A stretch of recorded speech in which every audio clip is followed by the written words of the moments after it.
Ang Kababayan LA ay hatid sa inyo ng McDonald's at ang mga bagong McCafe Espresso drinks. McDonald's na ba ang inyong bagong coffee house? Ang mga bagong McCafe Espresso drinks ay mabilis, masarap at mas mura pa. Kahit saan, kahit kailan.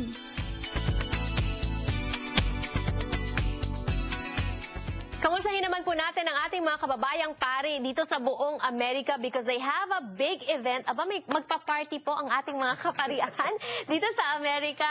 Father Rodel, of course, we've seen him before on the show. Hello and welcome back to Kababayan LA. Salamat, Janelle, for welcoming us back here. Of course, at ang mga kabarkada ni Father Rodel, si Father Melanio at si Father Dennis. Hello din po sa inyo and welcome to Kababayan LA. And thank you so much, Janelle, for giving us this chance to promote to the upcoming events. Of course. I hear that there's about 900 Filipino priests already in the whole U.S. Yes, believe it or not, we're increasing in numbers. Paano po ba yun?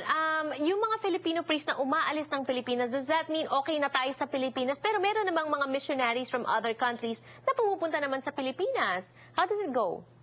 That's the dynamic of the church. We grow through the missionary works of our priests. As Catholic Church, we have missionaries, those who go to different mission stations, and we also have the diocesan who are assigned in different dioceses. In fact, I am a missionary myself. I was in the Congo before, and now I am working here in the U.S. So there are exchanges, and sometimes they ask, bakit kayo nagpapadala ng pari sa ibang lugar, kulang din tayo dito? Sa Pilipinas, We yes. share out of our poverty also. Ayan. That is good. We share out of our poverty. But when you mention that yung missionary, kayo as missionaries, pag kayo na-assign, no questions asked, no complaints, cannot you just obey as missionaries. So I'm sure merong mga difficulties that you encounter, especially coming here to the States. What are some of those difficulties? The first one is the adjustment in culture, and I believe Father Rodel has a lot of that because he's been here for a while already. Right. Ilang years na po ba kayo, Father Dennis? Ako 8 years na ako sa US, but 8 years. I was stationed in Canada for 6 years. Kayo po, Father 4 Mel? years pa lang ako dito sa US, pero I was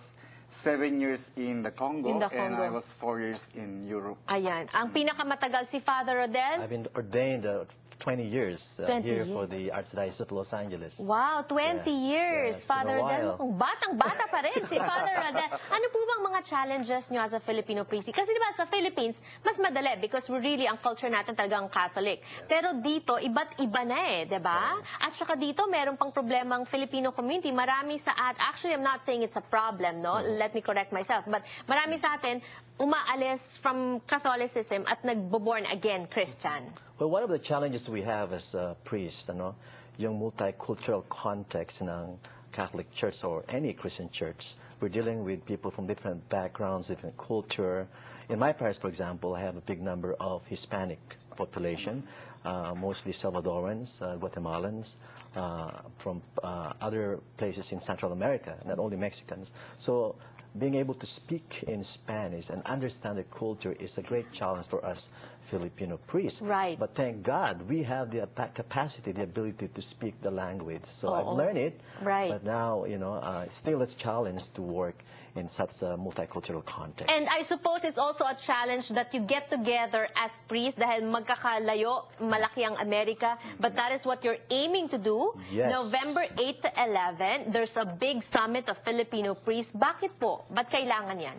Well, the mission is, and the vision is to foster fraternity, solidarity, and support among us Filipino priests. Magkakalayo kami, and napakaganda kapag nakakasama kami. And I think it's also sharing, you get to learn from each other's experiences, get to help each other's mga problems. What's gonna happen November 8 to 11, so 8, 9, 10, 3 days yan. Ng, party, convention, singing, dancing, eating. It will be an assembly for the first time of all the Filipinos in the U.S. First and foremost, the main reason is to highlight the presence of the Filipinos and to celebrate our gifts to the U.S. Church. It so happened that we have our first Filipino bishops now, Bishop in the person of Bishop Solis, and we want to become more visible and be able to really be recognized in the mainstream U.S. Catholic Church. Okay. So, and the things that you're doing, of course. Yes, marami ng magagaling na mga paring Pinoy. I would say that we are global Paring Pinoy. Ayan. And if there's global Pinoy, we're global Filipino priests. Filipino priest. And as viewers, paano naman po kami makakatulong sa inyo dito sa inyong endeavor? Ito, meron nga kaming mga sinasabi ngayon na pwedeng makatulong ang ating mga kababayan na suportahan itong mga pare nang galing nga sa iba't ibang lugar. May galing ng Hawaii, galing ng Florida, Right. kung saan para pumunta dito sa Los Angeles, dito sa Westin, sa LAX natin gagawin ito sa November 8 and 11, kailangan ng Financial support, financial yes. support. That's the information on the screen kung ano pong maitutulong nyo sa kanila. That's the website as well. Thank you so much and more power po sa inyo. This is not the last time that we're seeing them. We're going to be talking a little bit about this some more in the coming days here on the show. For now, more power to all of you. Maraming And salamat. thank you very much, Janelle. Entertainment news and we return. Don't go away. Highlighting their presence, celebrating their gifts and their special role, Filipino-American priests will come together for the first time in the history of the U.S. Roman Catholic Church on November 8th through the 11th, 2011 at the Westin Los Angeles Airport Hotel. For more information, please log on to www.filipinopriestusa.org.